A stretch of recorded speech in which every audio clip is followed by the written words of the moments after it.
51% వాటా ఉన్న రాష్ట్ర ప్రభుత్వానికి కాదని 51% వాటా ఉన్న రాష్ట్ర ప్రభుత్వానికి కాదని 49% వాటా ఉన్న కేంద్రము ప్రైవేటీకరణ చేసేటువంటి అవకాశం ఉందా? ఇది మళ్ళా చెప్తున్నా same to same BRS party ఏం తప్పులు చేసిందో బీఆర్ఎస్ పార్టీ నుంచి శిక్షణ పొందుతుంది.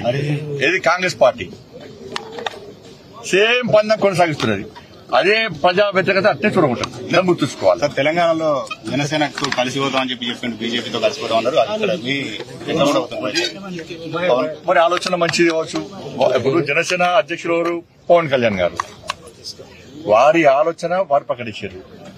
మా పార్టీ మా జాతీయ అధ్యక్షుడు జేపీ నడ్డా గారు, మా రాష్ట్ర అధ్యక్షుడు కిషన్ రెడ్డి గారు. కాబట్టి వారు ప్రతిపాదించారు కాబట్టి ఒక ప్రతిపాదన ముందు పెట్టారు కాబట్టి మా రాష్ట్ర అధ్యక్షులు మా జాతీయ అధ్యక్షులు మా పార్టీ మొత్తం అందరు కూర్చొని ప్రజాభిప్రాయము కార్యకర్తల అభిప్రాయము నాయకుల అభిప్రాయం సేకరించి దానికి అనుగుణంగా వివరిస్తాం తప్ప బండి సంజయ్ ఇయ్యాల మేము జనసేనతో పొత్తు పెట్టుకోవాలి పొత్తు పెట్టుకుంటాము అంటే అటువంటి పార్టీ మాది కాదు. అంటే వారు ప్రతిపాదన ముందు పెట్టారు. దాని గురించి పార్టీ ఆలోచిస్తే అందరూ కలిసి పార్టీ ఆలోచించి నిర్ణయం ప్రకటిస్తారు.